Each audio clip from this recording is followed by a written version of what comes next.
Anyone who lives here in the West Bloomfield area, every year fireworks are such a popular thing here throughout the area. Not just this year, last year, but really always. But it does seem like they're kind of starting a little bit early this year. But there are some rules, some regulations, and also some very important safety tips that you need to know as we go into the 4th of July holiday time. With us now, let's bring in Byron Turnquist. He is the fire marshal for the fine city of West Bloomfield Fire Department. Great to have you with us. Good morning. Thanks for having me back.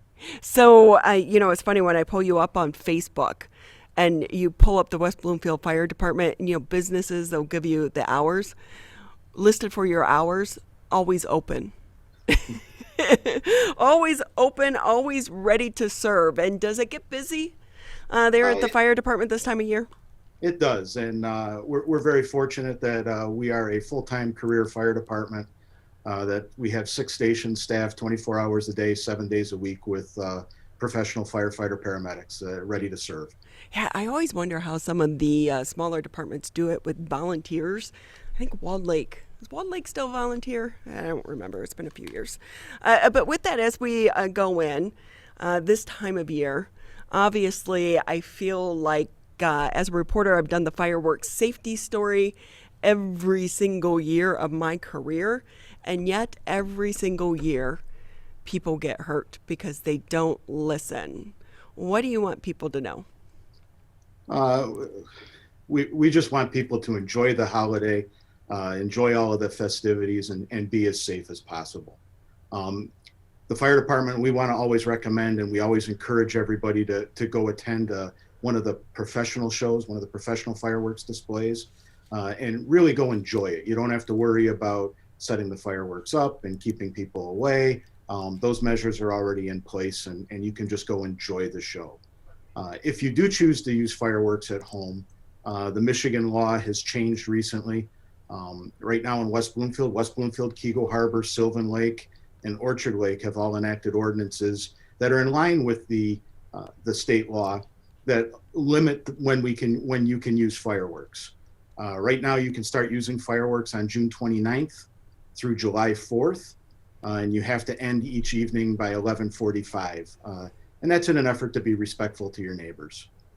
Yeah, we should remember though, those days are the middle of the work week for so Hmm. many people. They are. And so a lot of people, I remember having to get up and do the morning show and the fireworks would be going off. So with that, can I ask you, how does it work with some of the bigger shows? Do they have to get permits? Yeah, they submit a permit application with plans of where they're gonna launch the show from, where they're going, or what size shells they're gonna use, what types of shells they're gonna use, and that dictates where they can set it up, and then we establish a safety perimeter around that, where we try to keep everybody away, or we will keep everybody away, a safe distance from the show. So which ones are going to be happening here locally? I've seen advertisements. I think Otter Lake is having some. I don't know about Cass Lake. Cass Lake, there's going to be a show. I've got my little cheat sheet here, pardon me, July 2nd. But we've got shows that, and some of these are difficult. Some are private, as much as you can keep private fireworks private. But some of the country clubs will have shows. Pine Lake's having a show this year, but that will be later on in the summer. Orchard Lake Country Club's going to have a show. Then there'll be a show on Union Lake, Walnut Lake, Middle Straits, Green, Upper Straits. A lot of the lakes in the West Bloomfield area will have shows. So it is kind of like, celebrations everywhere on the night. I think a Sure. lot of them, from what I've seen on Facebook, a lot of them are going to be happening, July 2nd and July 3rd? Yeah, we've got them spread out this year. We've got them right around the 4th of July weekend and then the following weekend as well. Oh, okay. So with that, too, for the people, because we know they're going to do it, they're going to go buy their fireworks and they still like to get the illegal ones as well. What do you want them to know? If you're going to shoot fireworks at home, remember that under the new Michigan law, you have to shoot them on your property. What does this mean? This means that they have to shoot and land on your own private property. Where As a fire department, as the fire marshal, I want to encourage people to shoot them away from structures and away from people. But it's not legal to shoot them from the roadway or from a public parking lot or a school parking lot or anything like that. You have to be on your property in order to enjoy the consumer fireworks. Byron Turnquist with us here on the MegaCast. He's the fire marshal for the West Bloomfield Fire Department. And I know a lot of subdivisions, people will shoot them off like in a common area. But they do it in our neighborhood every year, and you get concerned because our houses are so close together. And in a subdivision, if whoever's shooting the fireworks has written permission from the subdivision association to be able to use that property for that purpose, they would be allowed to do so. But you can't just go use the neighborhood park or the school playground and launch your fireworks from there without permission from the property owner. What are the typical injuries that you and your team see around this time of year? We see them all. The most prevalent injuries that we see are to the eyes and face and to hands. One of the recommendations I've got a whole list of recommendations if you're going to use fireworks. But while you're lighting them, you never want to lean over the firework itself. You want to keep a distance away as possible. Stay away, reach in, light it. You don't want to lean over it in case that firework deploys sooner than you expect. And then you don't want to handle fireworks. You see a lot of kids that'll light firecrackers in their hands and throw them. And that leads to a lot of injuries as well. I'm really still surprised that the sparklers are still around. We had them when we were kids, but they're still out there, and you see so many young kids with sparklers. Sparklers are extremely dangerous, and you're right. Parents will hand them to the young children, and they run around the yard waving the sparkler, and that's a flaming piece of metal. I just saw one infographic earlier where it said that if you combine 3 sparklers together, that will reach the temperature of a blowtorch. And we would never give one of our children a blowtorch to run around the yard in, but we do hand them the sparklers. One of the things my parents always yelled at me about when we were growing up is to make sure we never threw them. Because especially you're enjoying the fireworks in the evening and it's dark, you can't see, and you throw the sparklers, and now you have that hot piece of metal lingering in the lawn. And then even when it cools, that's still a hazard for somebody to step on and trip and possibly injure their foot.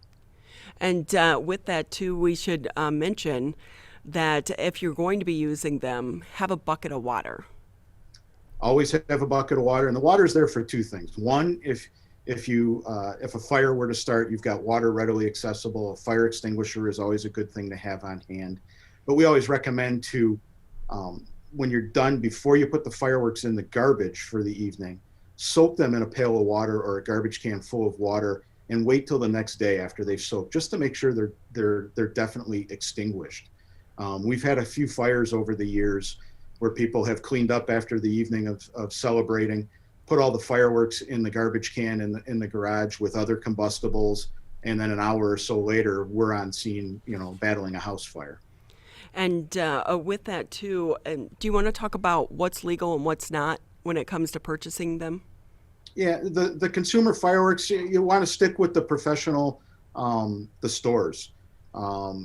There's a lot of fireworks tents outside of the West Bloomfield area, but West Bloomfield, we've got a fireworks store on Haggerty, and the stuff that you can buy there is the stuff that you should be using. It's bottle rockets, fountains.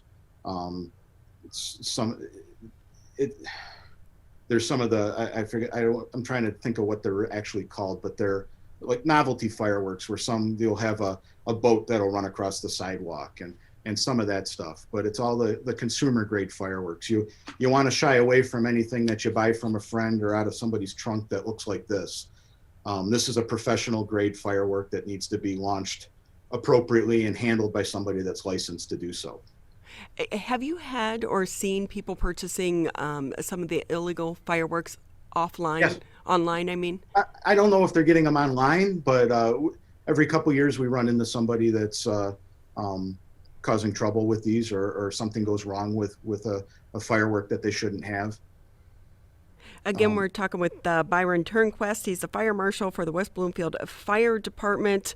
And legally buy legal fireworks, but even that, I will say, I feel like they've gotten so much bigger over the years. Or is that just my imagination? It could be your imagination, could be the proximity you are to the device. They are regulated. The fireworks industry takes it very seriously. They take safety very seriously. So they're living within the law.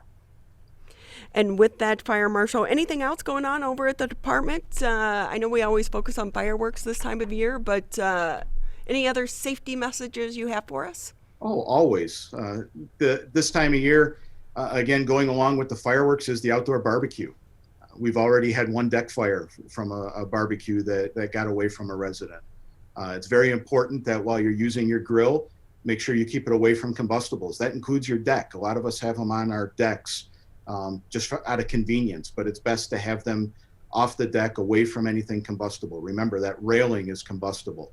If you have vinyl siding on your home, that's combustible. And if you're too close to that, you could have a problem real quick. And when you're grilling, never leave it unattended. You want to make sure that just like when you're cooking in your kitchen, you want to be close to that grill to keep an eye on your food and the grill itself to make sure that there's no problem.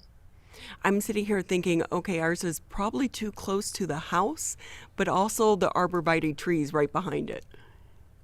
Yep, those will dry out quicker than you think and could possibly create a problem for you. So make sure you're at least 10 feet away from anything combustible. So I was kind of expecting you to be somewhere with a bunch of fireworks. The last time we had you on, you were in the house with your candles. Your wife did a great job of setting you up. Well, thank you. I'll let her know that. It's hard to do fireworks in an office, or definitely I don't want to do them in my house. We'd have to do this at night while they're shooting off behind us. We've tried doing some fireworks demonstrations in the past, and it's always tough to do live demonstrations and make sure things go off as planned. We always did it with the Detroit fire where, they blow up the watermelon. Sure. That's it. Yeah, just re-rec the video from last year. With that, though, can I ask you, what if someone is caught with illegal fireworks, can they be fined? Yeah, they can. They can, and it would go through the legal process. They would be cited, and fireworks would be seized, and it would go through the legal process. Well, we always appreciate your time with us, and we want to extend our wishes to a happy and safe 4th of July holiday to you and your family and all of the members over there at the West Bloomfield Fire Department. Thank you.